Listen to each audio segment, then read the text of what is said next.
Good afternoon. Welcome.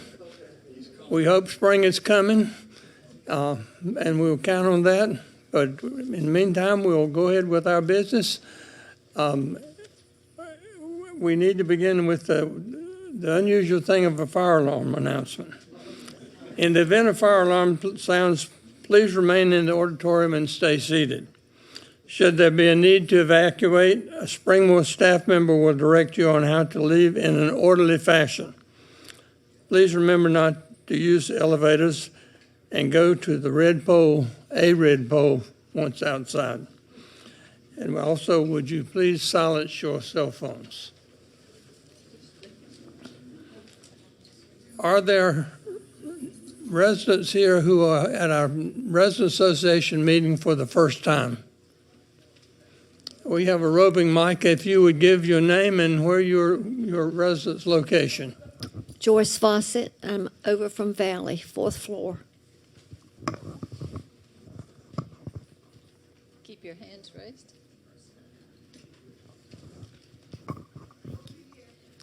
Becky Christian, 4th floor, Creedmoor. Thank you. If you would stand, it might be easier for people to be able to identify you.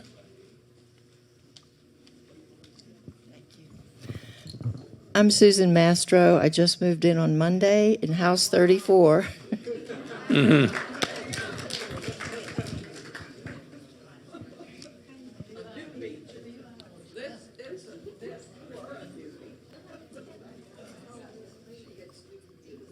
I'll be right back.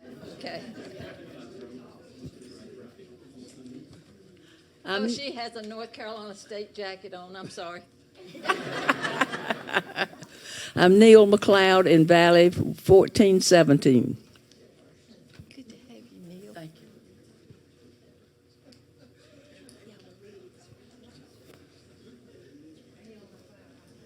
you. John and Kathy Reedy, 4th floor, Valley.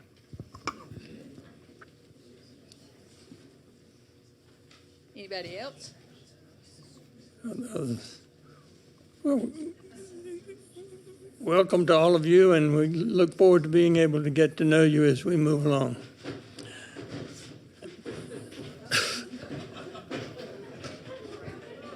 We've got somebody else new.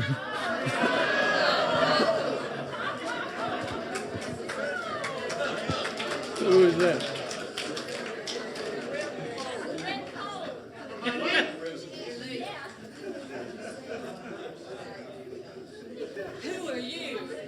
The red pole. Save the red pole.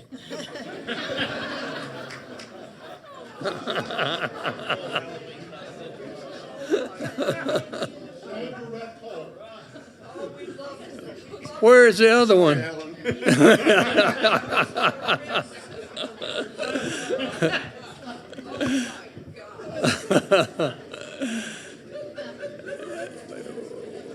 I would now like to introduce Jim Bundy, who will introduce our speaker and program. Thank you very much, Alan. Boy, I'm really pleased again to see that we filled up this auditorium for these Residents Association meetings, and I just hope you will continue to come to the other meetings that we're going to have in the months to come. I would welcome those who are on 1341, but I understand there is some technical difficulty and that 1341 may not be broadcasting. However, I'd still want to thank Charlie Bryan for operating the camera and to let you know, and we will let those people know who thought they might be watching it on 1341 if it's not operating yet, that this is being recorded, and within 48 hours it will be on the resident portal. All the meetings this year, as well as the meetings for the last 2 years, are on the resident portal. And once you're on the portal, go to videos and click, and then go to Residents Association meetings and click, and you'll be able to see not only this meeting, but any of the others for the last 2 years before. Our program today is a semi-annual business meeting. Program will be in 2 parts. We will first hear about the state of Springmore, and then there will be answers given to the questions that you submitted to the Management Advisory Committee back in February.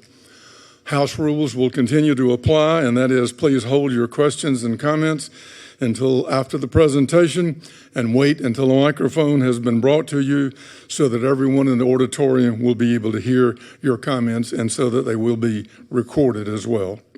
Our presenter today is our Executive Director, Brandon Hare. Brandon, I turn the podium over to you.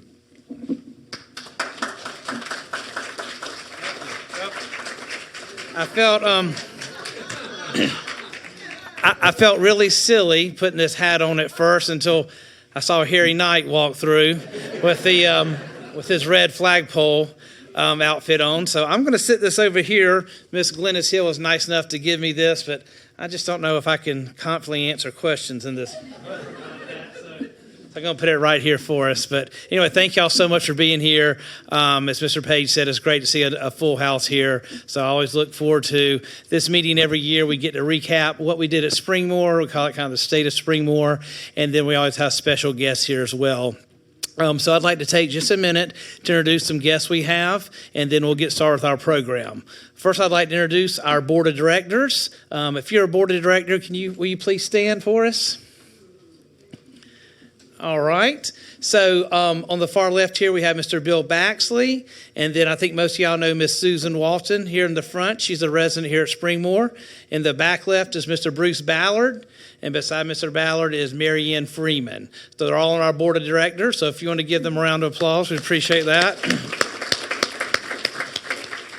A recent article we wrote about the board and what they do and how they help Springmore. So they're invited to attend each semi-annual meeting we have. We have 2 a year, so thank y'all for being here. Next 2 guests we have is from our management company that y'all know. First is Mr. Kyle Dilday here in the back. There's Kyle, and then Mr. David Ammons. So going to have them come up and answer a few questions during our session here. We try to split up the questions that the residents answer based on areas that we may be have more expertise in or ones that we oversee every day. So you'll see Kyle and David come back up here in just a second. And our third group of guests we have is a very special group. They're from the North Carolina Department of Insurance. So they are attending our semi-annual meeting for the first time. They're going to be going around to all the CCRCs in Raleigh and touring the communities and attending one of their meetings. So we're very glad to have them as the first site that they visited. So I'm going to introduce you to them, and I'm going to let them come up just for a minute and tell you a little bit about them and what their purpose is and how they serve communities such as Springmore. So we have Mr. Colby, Miss Nancy Wise, and Shauna Schwartzel. I'm so sorry. She said just say her first name, and I tried to do both. So anyway, Shauna. So they're here from the Department of Insurance. So Colby's going to tell you a little bit, and then we'll get started with our program.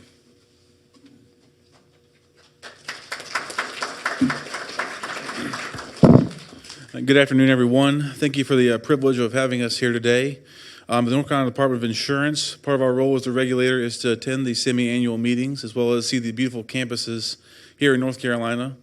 Part of what we do as a regulator is we look at the annual review process, looking through the financial condition of each of the providers, as well as making sure that they're in compliance with General Statute 5864. Like Brandon said, I have Nancy Wise with me here today. She is the manager of our special entity section. I also have Shauna Schwartzel. She's our financial analyst. And like I said, just thank you for allowing us to be here today. And if you have any questions for us, we'll gladly answer anything that you might have. We also have our NCDOI website, which has a lot of instructions and automated guides for continuing care information of North Carolina. Thank you again.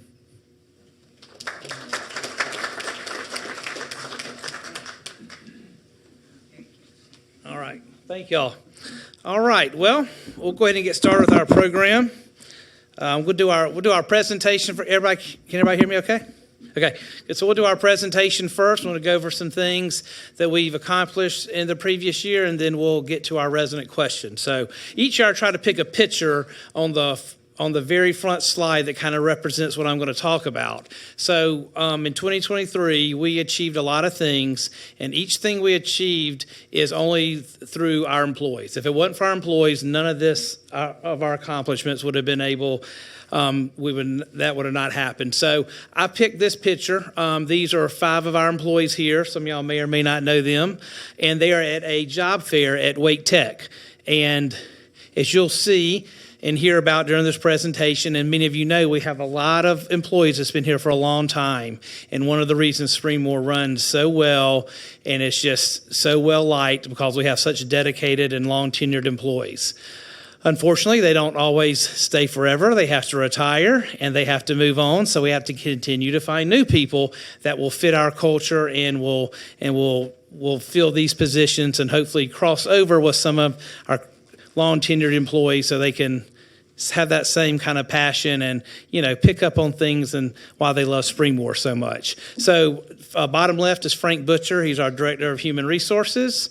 Then we have Luda Singular. She's our Staff Development Coordinator. She provides all the education for our health center staff. In the top right, she is one of our newest employees. Her name's Christine Stockmo. She is our nurse for our external home care department that we're going to be ramping up here this month. And then to the left of her is Ellen Davis. She runs our internal home care. And then Gail Bailey is our Assistant Director of Nursing.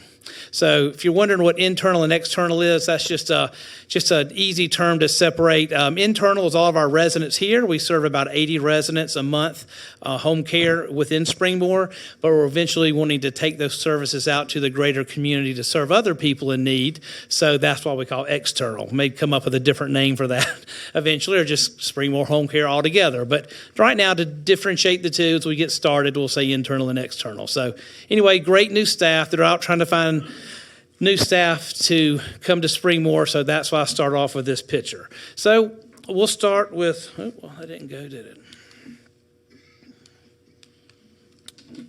Let's see. All right.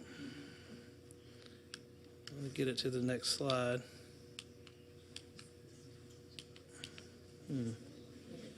Brad, you know, yeah. Dang it. It's not going up on the screen. It's a setting he's got.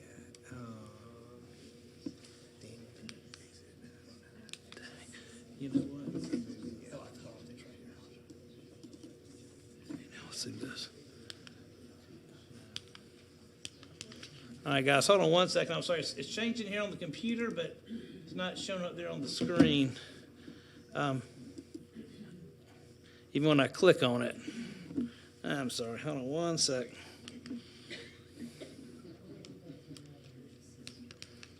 I even checked this before we started.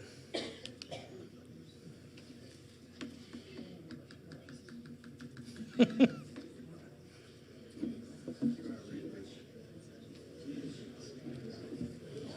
shut it all down.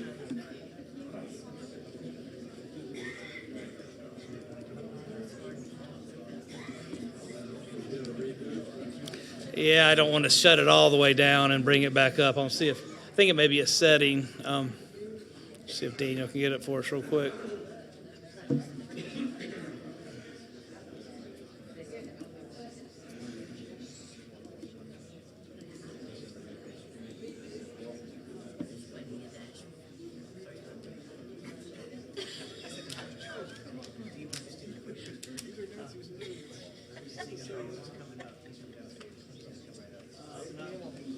Yeah, we'll just wait a second. All right, guys, we're just going to wait. All right.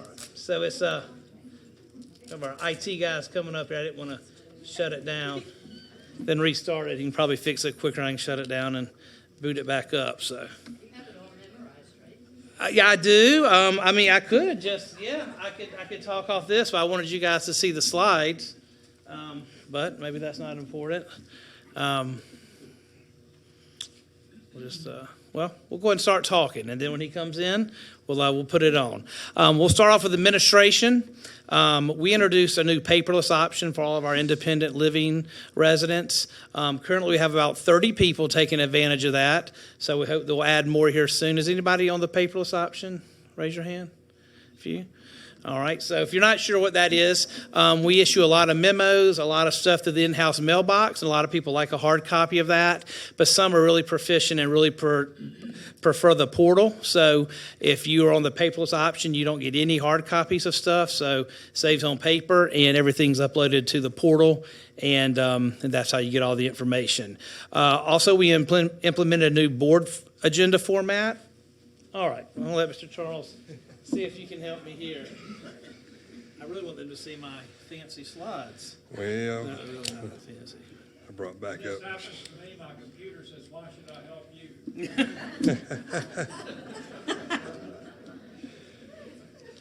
It's-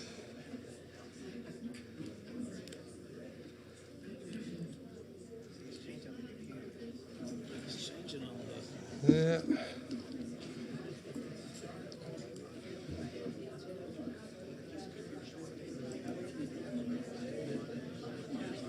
I can't get it changed.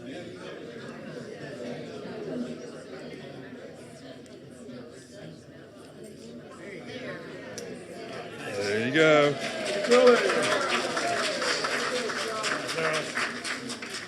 All right, thank you. See, I always surround people smarter than me. Surround myself around people smarter than me. So that's a perfect example. So as I was saying, we implemented a new board agenda format, and what we've done is to try to provide more information to the board when we meet. We do an executive director's report and an associate director's report now, and since Brad and I are spending more time with specific departments, it allows us to give more specific information to the board instead of a broader overview. So I think that's very helpful to keep them informed with what's going on. We added a payroll specialist to our finance team. And our human resource team actually work under Frank in Human Resources.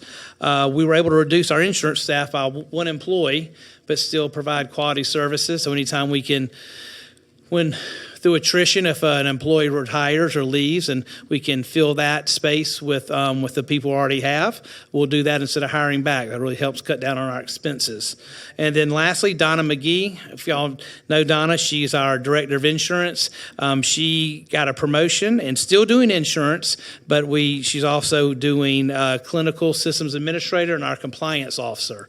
So if you're curious what clinical systems administrator is, she's the guru of all the electronic medical records in the health center. So she trains the nurses and the CNAs of how to make all that new software work so they can document and chart on all of our residents. Next, dining services. We did a lot in dining services last year. One of the main things we did was obtained our ABC license for North and South Village. That allows y'all to purchase alcohol products in our two bars. But the main thing is it allows us to do great things like our wine dinner we had a couple of weeks ago that was so well attended. I want to do more things like a wine club and wine dinner, so we're able to do that with our ABC license. We implemented a new bar food menu, which is available during the operation of the Springs and Willow Springs or their normal hours. Matthew Love is our executive chef. I think everybody's met Matthew. We hired him last year, and he's by far the best chef I've worked with. Hope y'all have had good interactions with him as well. Marnie Stober, y'all may or may not have met her. She's a part-time dietitian that we hired. She works with Joanna Bell, who's our full-time dietitian, and she also works with Carrie as well with wellness topics, and we'll do presentations. Y'all may have seen her speak before, but had her come on board. Demi Fleming, I think y'all all know Demi Fleming. She's our executive dining room manager. Demi started off as a supervisor, and we were able to promote her to executive dining room manager. Same with Ashley Bohannick. She was originally our operations manager, and then we promoted her to general manager. So that really allowed Demi to step up and then provide to be the executive dining room manager. And all these are good examples of trying to promote from within and keeping employees for a long tenure time. By providing them more opportunities, they're able to stay longer and have a longer career here at Springmore. We implemented monthly food demos. Then we did quarterly town hall meetings where y'all would come in and express concerns, suggestions, or compliments about our latest menu coming up. So that's been very helpful. Those are getting better every time. We have one next week just for South Village. And then Go Olympics. Go Olympics is it's a program through Sodexo that picks out communities that are doing innovative things and are doing better than other communities that they're a part of. So we won an award for Lean Path. Lean Path is a program that helps cut down on food waste. So a lot of times people ask, well, what do y'all do with all the food that's left over? It may seem like a lot, but we batch cook everything. And one of the incentives we give to the dining staff is they do get a free meal on the shift they cook. So they get that. And then with what's left over, it's not very much by implementing this Lean Path system. Next is home care. We updated our policy and procedure manuals to include our external home care that we're going to be starting. So that was a big undertaking. We created all new brochures and pamphlets for our own campus and off campus, internal, external, however you want to say it, for all of our home care. We updated that. Implemented WellSky software programs. That's for staffing. They can clock in and clock out on their phone. They can document on their phone. Since they're maybe seeing 3 or 4 residents a day throughout the campus, instead of them clocking in or out or coming back to a computer to chart, they can do all that from their phone. And as I mentioned earlier, we average about 80 people a month that we serve for home care. And then lastly, we're providing 100% escorts from the health center by our home care department. So if a resident of the health center needs someone to go to them to a doctor's appointment, we will escort them through our home care program. Stewart Health Center. We have Jessica's in the back. She's our healthcare administrator, so we'll talk about her in a minute and a lot that she's done in the time that she's been here. We served and rehabbed 96 independent living residents and got them back to their apartment or either supportive living. So that was a really good thing. We implemented a new scheduling software called OnShift, and it's designed specifically for skilled nursing areas. And as a skilled nurse, you would know, I know we have some retired nurses in the room. It's like running a mini hospital back there. We got about 100 residents and about 40 staff on any given shift that we needed a more robust scheduling software. So it's really been very effective. And you can see we've been able to reduce our overtime by 50%. So a lot of analytics, a lot of things you can look at of people, not only they have overtime, but they have overtime coming up, and we can schedule different people. So that's been very helpful. Again, kind of going back to that first slide of hiring people, we hired 25 CNAs and 10 nurses that are still employed with us throughout the year. And then we retained 29 CNAs and 21 nurses that's been at Springmore for over 10 years. So that's something I'm really proud of. Completely eliminated our use of agency staffing. So during COVID and during the tough times of trying to find staff, we had to use agency. A lot of people did, and a lot of people are still using that. And if you don't know what that is, that's like a traveling nurse or a CNA that will come and fill in that's actually not a Springmore employee, but they work for an agency. So we've been able to eliminate that. We assisted 55 residents with our long-term care policy. So if y'all have long-term care policy in the health center, you're able to use that. We have a designated employee named Amanda Wetzel who takes care of all that for you. That's a free service.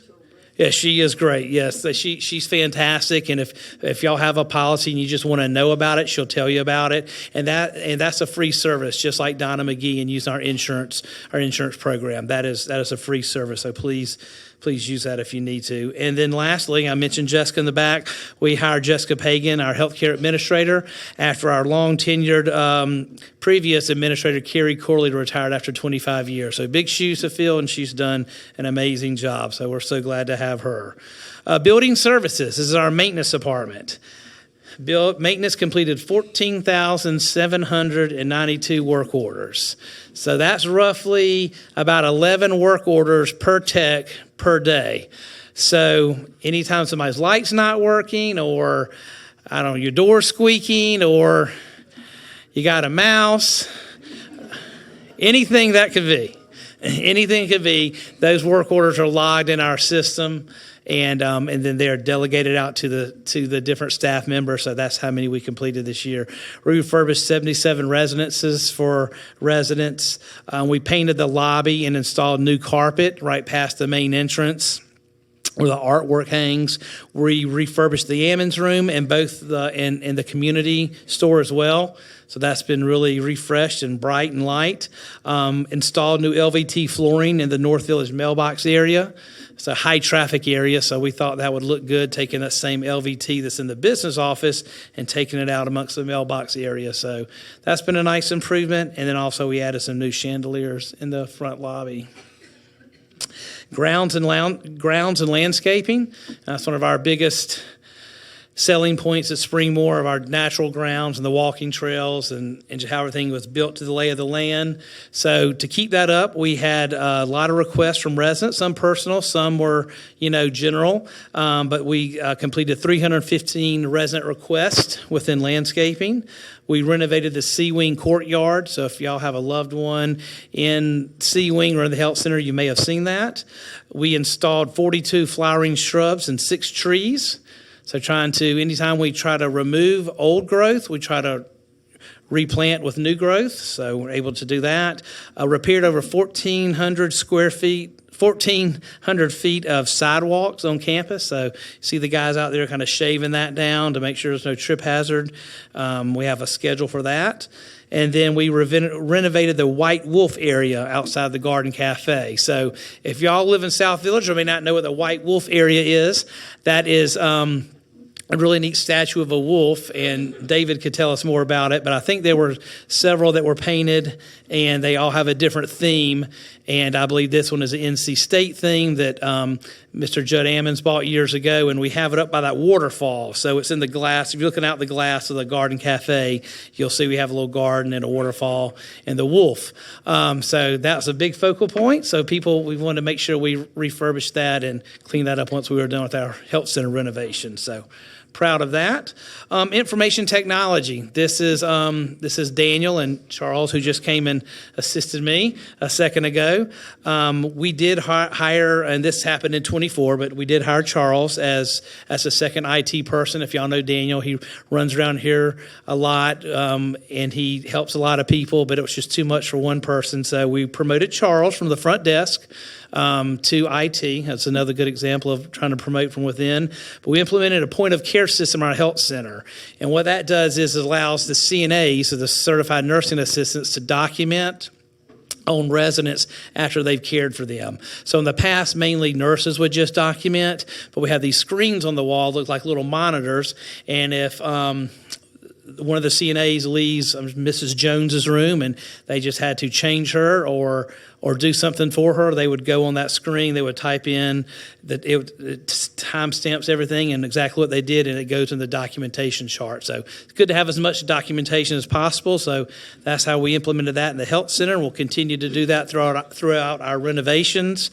We moved our own site domain controller server to a cloud-hosted server. I had no idea what that meant. So I'm going to be completely honest. I know what the cloud is, and they store stuff not on site. I said, Daniel, just please explain this in layman's terms so I can explain this to the residents. But basically, we don't have this huge server in a basement at Springmore anymore.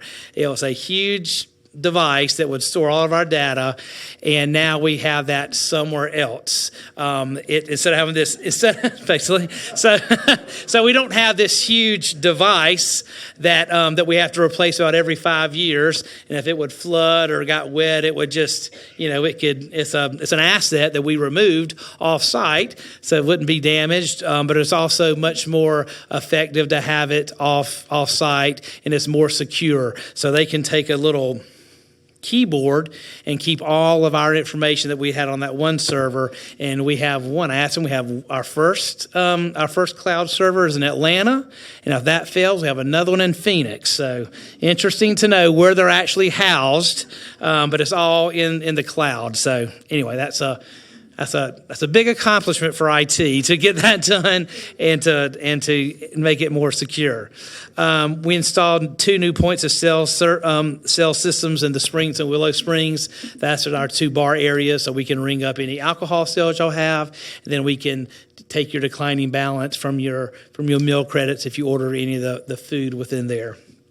And then lastly, we began our first phase of the network refresh project. And I'll talk more about that in a resident question, but basically we're building the infrastructure to be able to provide Wi-Fi throughout the campus. So we have already completed the administration offices, which is all of this area and downstairs. The health center will be done throughout the renovation project. And before the end of the year, we'll have east and west done. And then next year we'll go, South Village, actually. Is that right, Brad? South Village? Yes. So South Village we hope to have done by the end of the year. And then next year we will do the houses and villas and then east and west. So we're starting on that and got that. Hopefully we'll be half done this year of our 2-year project. Human resources, again, another big hire. We had the same HR director, actually only HR director for 38 years, Jim Cox. He retired last year after 38 years, and we successfully hired Frank Butcher to take over for him. And that has been a huge that's been a huge shoes to fill. I mean, Jim created a lot of policies, and he's had all this stuff in his mind for so long. But Frank has done a really good job to take that over, so we're proud of him. One thing he's done, he's really enhanced our employee newsletter and has an HR corner with different tips that we can know as employees. A dining services update. The employees get to eat at Springmore, so that's very nice. We like to know what's going on too. We have a vested interest in the food, so maybe we'll show up at some of those committee meetings sometimes. Also trivia that we give out prizes for different things, and then we have a safety topic we go over each month.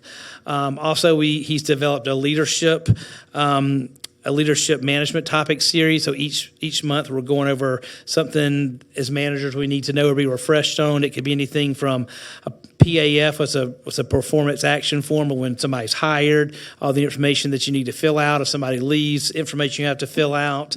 Orientation, we've revamped our employee orientation and having it twice a month instead of once a month now.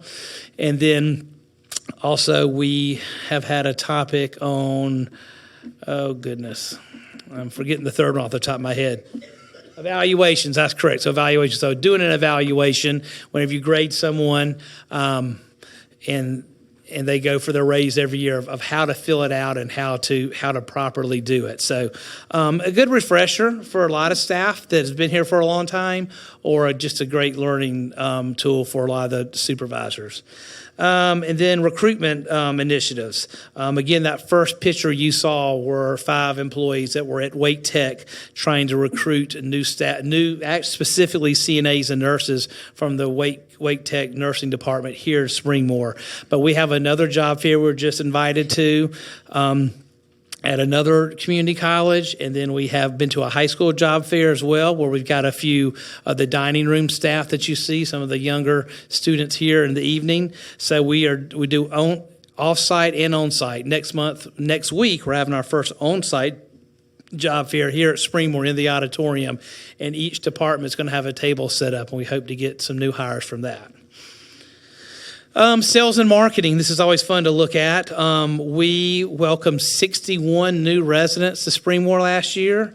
That was 48 move-ins. So, of course, from the 48 move-ins, some were couples, but 61 new residents. We held 5 marketing events, which yielded 130 attendees and 15 new wait list deposits. We have a really effective lunch and learn. It's called a roundtable discussion where 5 or 6 employees, it's a mixture of employees. Miss Elder Chaudhry is in the back. She participates. And one of our vendors, who's a move specialist, will get up and just talk about our part of Springmore. Miss Chaudhry is by far the best. She tells her story of how she picked Springmore, how she got here.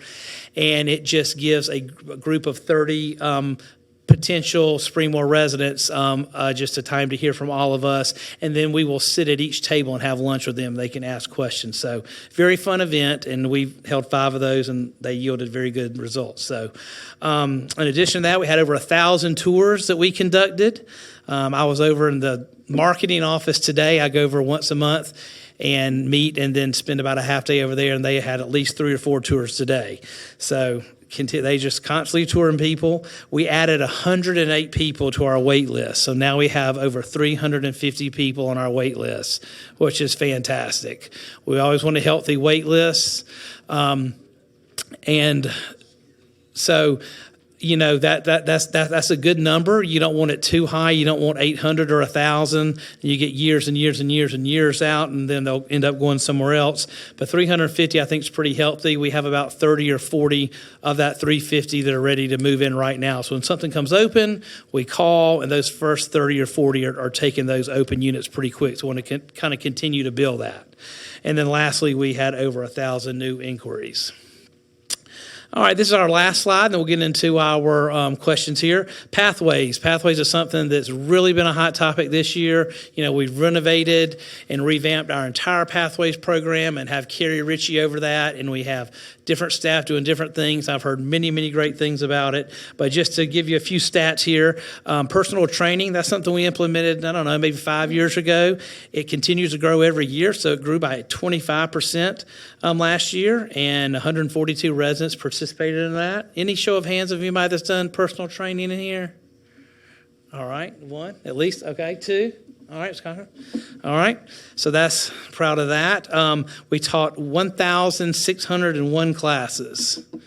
So a lot of classes that we're able to teach, and had 12,271 people attend these classes. That could be yoga classes, balance classes, aerobics classes, weight classes, all the different things that they offer within Pathways. Justin Williamson is our chaplain. He's in the back beside Jessica. He was new hire this year as well. Last year, I should say, 23, and he started a new men's breakfast, which is a monthly men's breakfast that's been really neat. We've never had a male chaplain here before, so that's something very popular at churches, having men's breakfast. So Justin started that. We conducted three mindful series, which is part of our Pathways expansion. We're wanting to offer some things that are more outside of the box instead of the traditional things we do.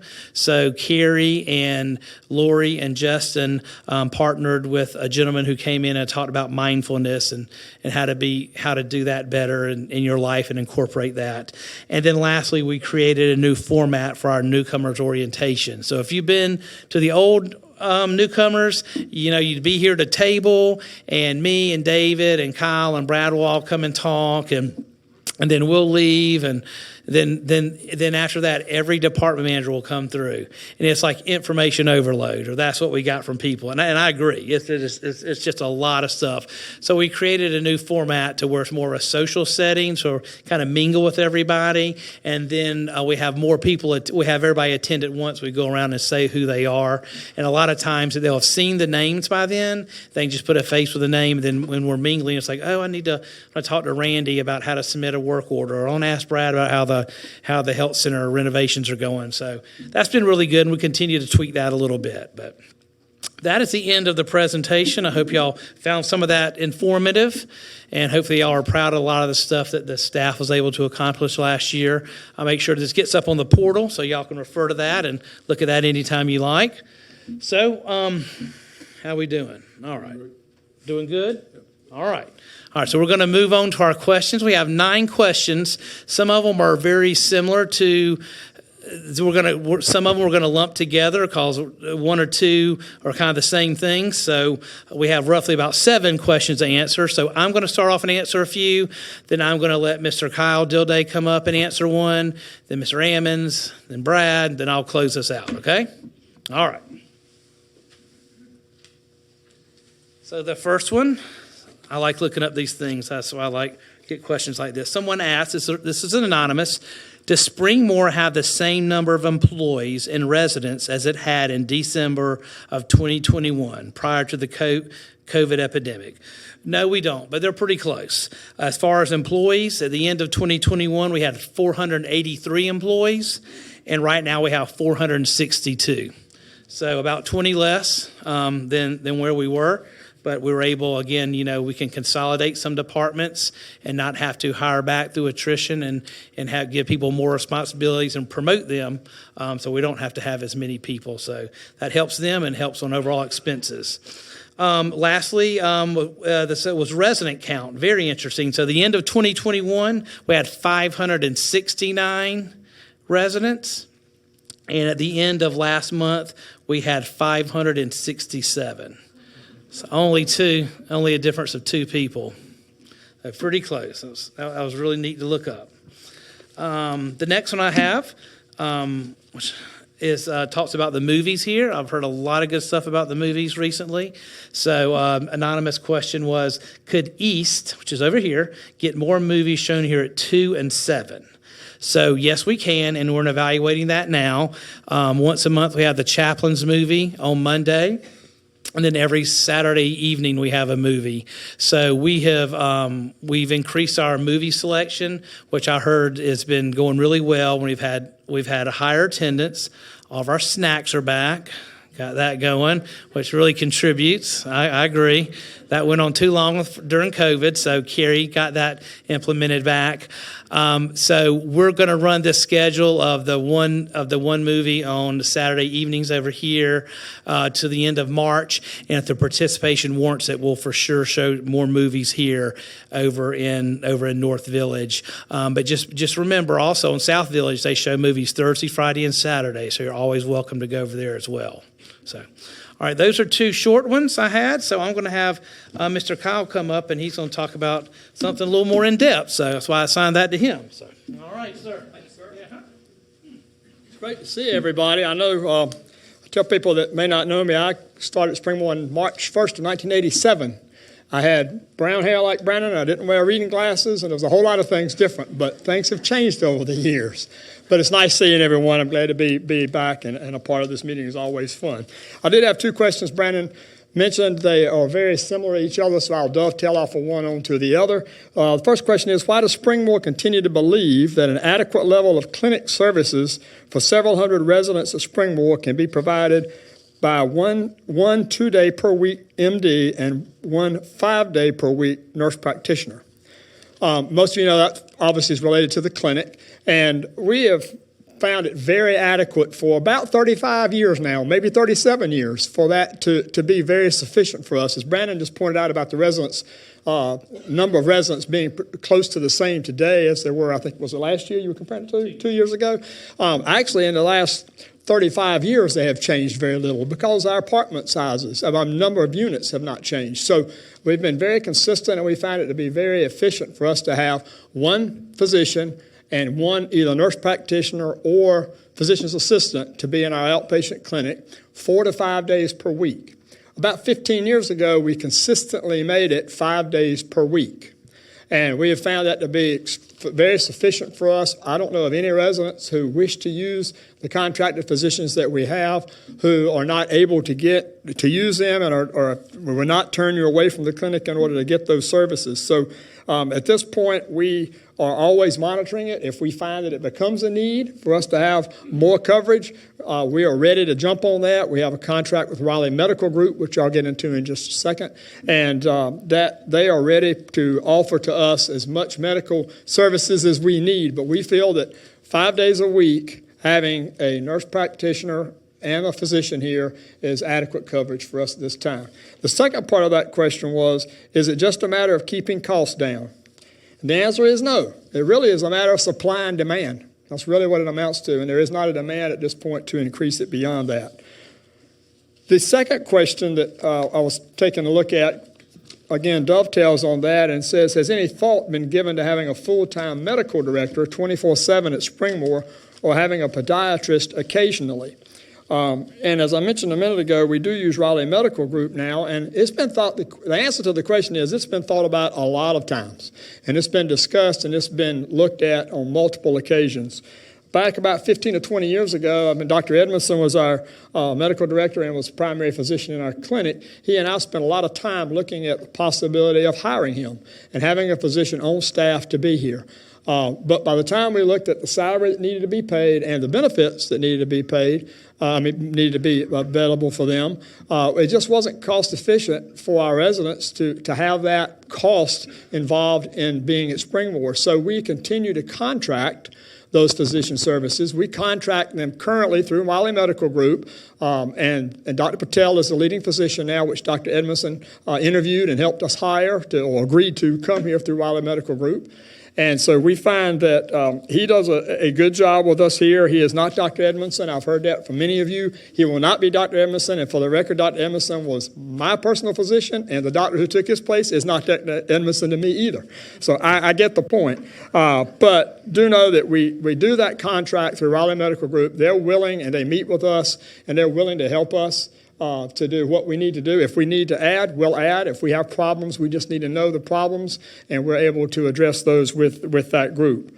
The second part about the podiatrist, I will say that when Brandon and I talked about where we were with that, and maybe the answer may be done now, we were interviewing a podiatrist that day. Is it hired, not hired, contracted, not contracted? Jessica, can you give me an update on that? We have selected a provider, and we will put a memo out with more information regarding that. Great. So the question is, how about having a podiatrist son? We do have a contract with that. When we contract with Raleigh Medical Group for the physician services, or any of these, whether it be a dermatologist or a podiatrist or ophthalmologist or whoever, those people are not paid by us. When they come out here, it's really a service that is no additional cost to Springmore. They bill directly from their office. So, for instance, in Raleigh Medical Group, when Dr. Patel or the nurse practitioner sees you, I know Ms. Orr's gone now, and I think we're in transition, but when they see you, that is billed by Raleigh Medical Group, and so it's not an additional cost to you. If we hired that physician, we would have that expense. So that's the reason we continue to contract the services, and we're very proud of what we do in the clinic and think we do a great job. Okay, with that, so two I had, and David Ammons will come up next, I think, and have a question or two.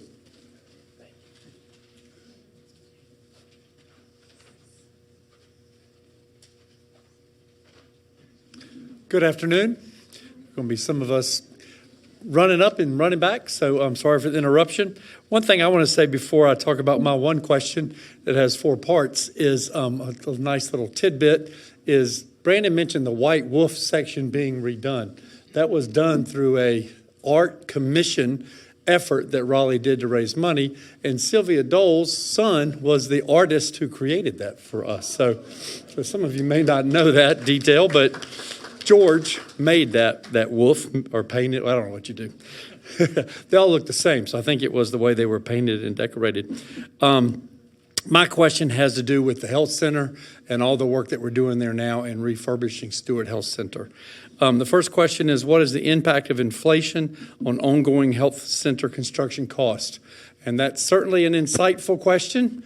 Lots of inflation affecting a lot of things, not as much in the past 15 months as it did in 2022. 2022, some things were escalating like crazy. But we took some provisions. The builder, more so than just us, pre-purchased a lot of things, contracted the price way back. So some things that we're getting are set based on a price that was put into place about a year and a half ago. And we are storing a lot of things, not here, but for our project here. The contractor is storing a lot of things, wire, light fixtures, different things that tended to be the more inflationary items are in storage and are being pulled out of there as we need them for the health center expansion. Of course, kind of getting back to where it matters in a lot of ways, the next part of the question was, how much will this increase the resident fees in October of 2024? I want to say all this very carefully because I have an accountant who's always taught me there's no just in front of any dollar amount. So whether we say just $10 or just $1 million, there's no just in front of a dollar amount, which I agree with. But the health center expansion is about a $7.5 or $8 million effort. It was 30 years ago, 35 years ago in some cases, since we did A Hall and B Hall. So I think it was very much time to do it. The impact using the amortization schedule that we anticipate using with First Citizens Bank of 15 years and 7%, is less than 2% of our budget. So it's very insignificant in the grand picture, but it is a lot of dollars going into redoing the health center. I hope that you like the part that you've already seen.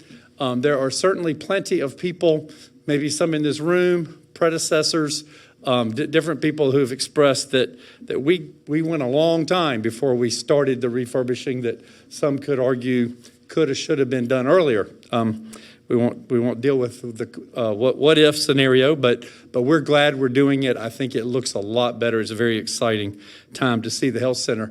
Very, very much is summed up by the concept of going from a medical model that was very popular in the 80s and the 90s to a more residential model that we're doing now. So the improvement, to me, is obvious.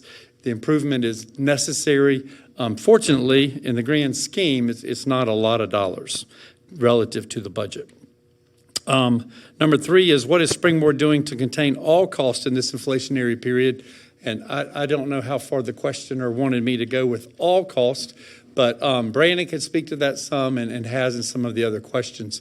Concerning the health center, we've worked really hard, as I mentioned, to store things, pre-purchase things, have contracted pricing. So I don't think that the inflation is affecting the health center work that you're seeing today too much. How it's affecting other items, is the same as it affects any of you when you go to the grocery store or to the mall.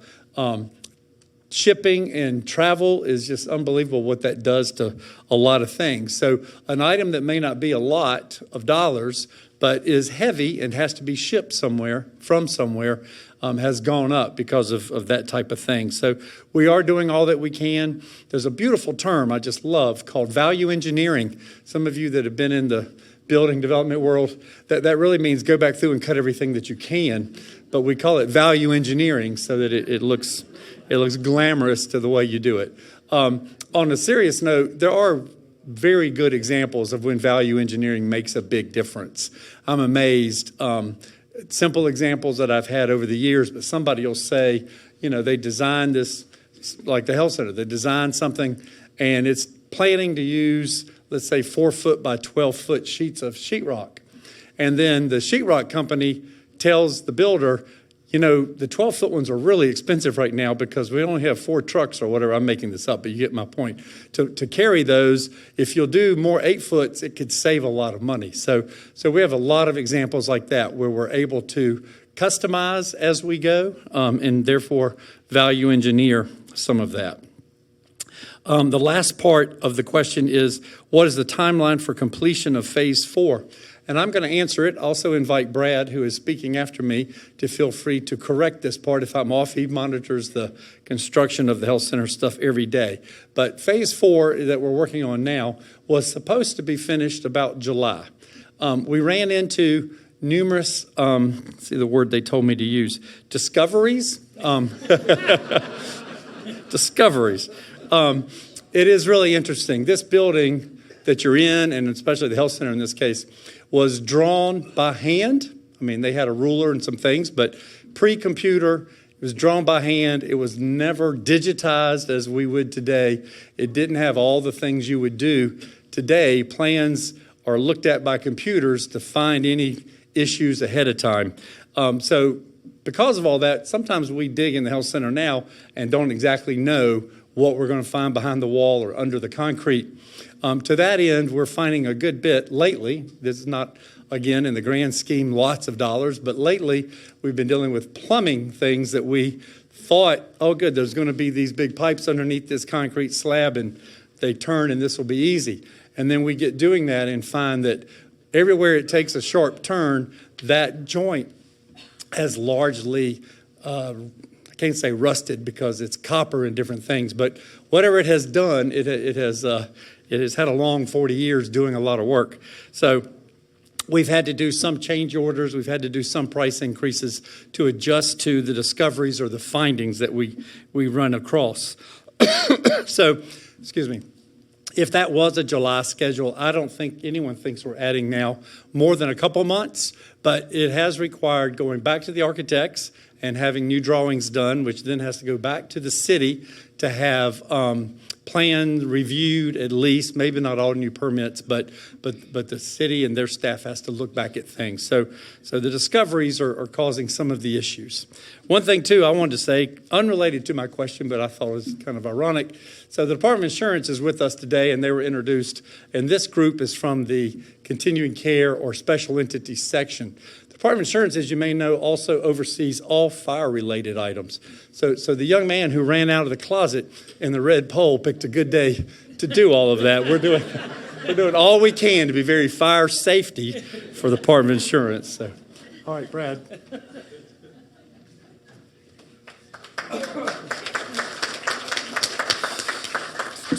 All right, good afternoon. As David said, yeah, we maybe add a month onto that July schedule, but you know that we need a little leeway with those too. So we'll hope for August to be finished with phase 4, but we'll see how progression goes from here. So I will move on with my questions. The first question was from an anonymous question. It says, why doesn't everyone have a sidewalk?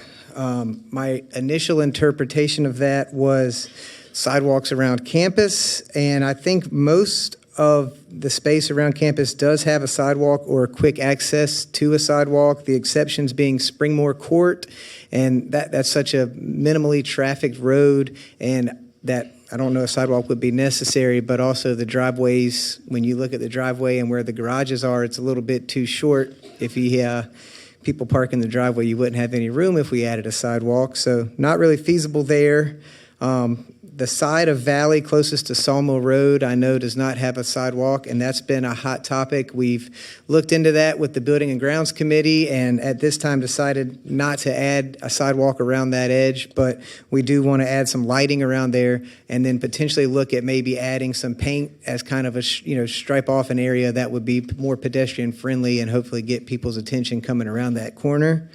And then the backside of the health center from the Clayton Wing entrance back to West Apartments also I know doesn't have a sidewalk or kind of a designated walking area, but that is a loading area and a service entrance, so we don't want to promote a ton of walking through there, but that is a space we could look at again, maybe doing some striping as kind of a walking path for people when they're having to go from behind the health center over towards the West Apartments. As I discussed this question with Brandon, he said maybe they mean sidewalks from their patios out to the sidewalk. So I wanted to address that too, just in case that was kind of what that meant. And we are always open to adding pavers or stepping stones from a patio out to the sidewalks, but that is done at the owner's expense, and then it's removed when they vacate the apartment. So that is always an option. If that doesn't answer the question, whoever submitted that, please feel free to reach out, and I'll be happy to address it in more detail, what you're looking for. And then we'll move on to my second question. It came with a lot of suggestions, but I won't read all of those. The question at the end of the day was, can we describe the steps to improve or heighten security on Springmore campus, including the building access? So I don't know if you've noticed, but it's coincided well with this, but over the last 2 weeks, we've installed 7 new access control, what you use your key fob or your code. We have 7 doors that we've added that to. With the addition of those, we should now have every primary entrance covered with access control, and there's a few secondary, I think 4 or 5 that we still will address down the road, but they're kind of service entrances and places that are tucked around the back that weren't a high priority, but if the new access control panels, they aren't all active yet, but we have, I think 3 or 4 of them are active. There were 4 installed on North Village and 3 installed at South Village. So you should be seeing those soon. We are also upgrading and updating our camera server. That kind of coincided with the health center renovation as we needed to add some cameras inside of the health center, and we're adding med rooms into each neighborhood. So you want to have a camera in those areas to keep an eye on those medications. So as that gets installed, it'll allow us the capability to install additional cameras throughout campus. We won't be putting them in hallways. We're not going to intrude in your private space, but we do have plans to put some at the front entrance coming off of Sawmill Road into North Village and South Village. That way we can at least see who's coming and going from campus and have an idea of who's here, and always we can pull that footage back and look at it if we needed to. And then additionally, as just another kind of security measure, the guards do complete rounds in each parking lot at least once every 3 hours, and they're logging that on electronics, an electronic checkpoint that they log in. Now, that is the expectation. Obviously, resident concerns come first, so if they're called away on a community call or they're having to drive someone to the hospital or do something else, then they may not be right at 3 hours, but as soon as they're available, they get back to making those rounds and ensuring that everything is as safe as it can be. We can never watch everything 100% of the time, but we do the best we can, and I feel pretty confident in the measures that we have in place, especially now the access control was a really big addition here, so I think that's gone over very well. And then one other, there was a lot of questions, part of the suggestions there about fences, and we don't have any plans to put a fence around Springmore. I don't think that that's necessary, and I don't want it. There's not many communities that do have those, so it was noted in there that I guess several around here do, but I'm only familiar with maybe one that does, so I don't know if that's not something that we're interested in adding here. So I will move on. My last question was kind of a two-part question about the parking spaces behind Valley and labeling those with resident parking and handicap parking, similar to what we did along Sawmill Road in South Village. Resident parking only is in every one of those spaces there. And I know the parking behind Valley has become kind of an issue with the wellness center, people coming and going there, the bistro, staff parking where they're not supposed to at times. So I did go back. We have a sign back there that says resident parking, but we're going to upgrade that sign and try to make it a little bit more visible. And then the handicap spots are marked pretty well. I mean, they all have a sign and they all have the paint in them. And then there's only 3 visitor spots back there. So we'll update the sign that says resident parking only, and we will also add some paint to just kind of indicate where residents should be parking versus employees, and we will continue to police that parking more so than we are now to hopefully keep the staff from parking back there, because I am aware that's an issue at times.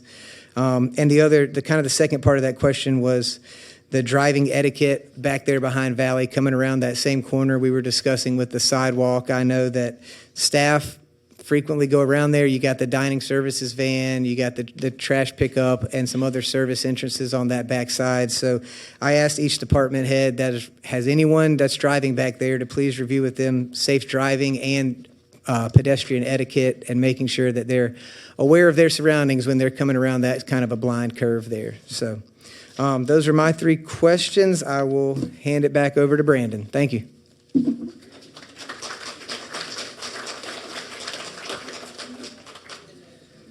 Okay, I know we're right at 4 o'clock, so I got 2 quick questions I'll answer, and then we'll adjourn. And as Brad said, if any of these questions you would like more explanation on that I talked about, or David or Kyle, just reach out to us. You know where we're at, and we'll be happy to go in more detail or clarify any answer that we gave today.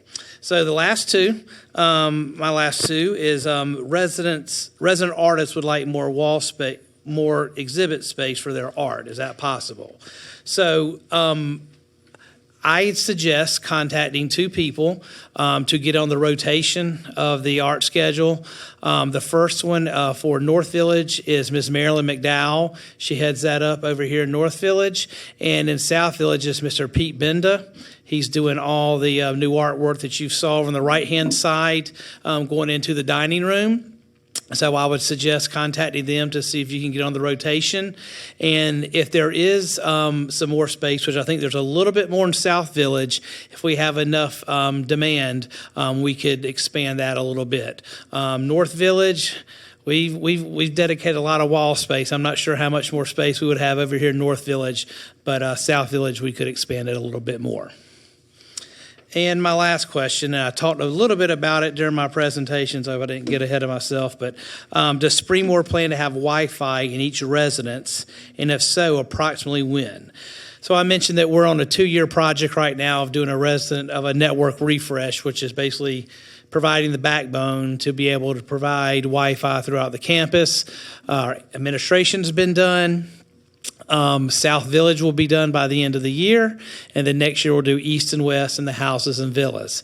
That will give us the capability to provide campus-wide Wi-Fi. I'm not sure how that will look or how we will offer that when the time comes, but we have to do all of this first to be able to provide that campus-wide Wi-Fi. So we're phasing that in for a couple of reasons. A, it takes a lot of time to wire all these 13 acres of buildings for North and South Village. That takes time, but it's also quite expensive to do that. Each section is around $40,000 or $50,000, so we want to make sure that we phase it in, and it comes out of our reserves, that we do one section 1 year, one section the next, so we can spread that cost out through over the 2 years. So we try to strategically do stuff like that, phase things in. We paint, we do carpet. So spread out the expense. So thank y'all so much for submitting great questions. We really appreciate it. I want to thank David and Kyle and Brad for helping me out with these. I think it's important for all of us to answer these. And some are, like I said, David's pretty an expert on loans and things of that nature, and Kyle's a part of getting the clinic started. So just wanted to try to give everybody a place here to answer. So thank you. And Mr. Page, Mr. Bundy, all right, I'll turn it over to you. So thank y'all so much. Thank you, Brandon, for that very informative program, and also thank the others who have answered the questions. I know we normally have a little question and answer period, but we're out of time. But they're going to be up here in case some of you want to come up and corner them a little bit more. You should feel welcome to do so. Next month, on April the 8th at 3 o'clock, we will be back in here for another program. This program will be on the state of North Carolina budget. It will be presented to us by Kristen Walker, who is the state budget director. I want to remind you already, as I have before, that it is in accordance with Springmore policy. This will be a non-political presentation, and when it comes time to ask questions or give comments, they will also be required to be non-political as well. I hope each one of you will make the opportunity to come to that program, because I'd like to see it filled. This will be our first out of Springmore presenter, and I think it would be very good for us to be here, and I think it will be a very interesting program. And now let's give some door prizes. Alan?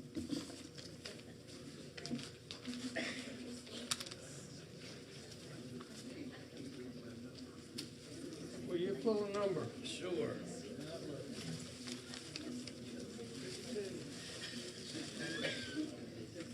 Let me get by here.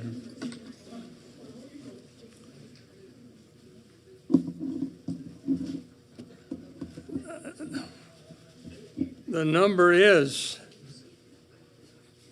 026955.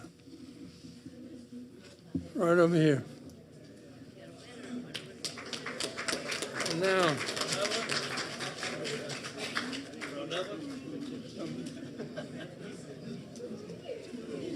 it's a different color.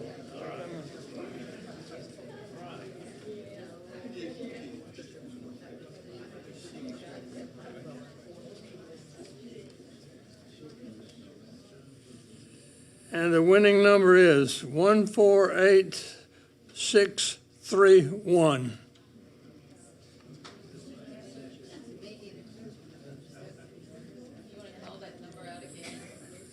Last four digits, 0631.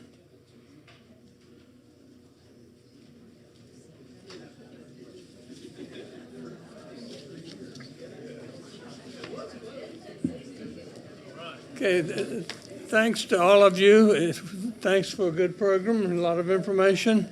There are a lot of activities around available for all of us to enjoy, but hope to see you back here a month from now. We are adjourned.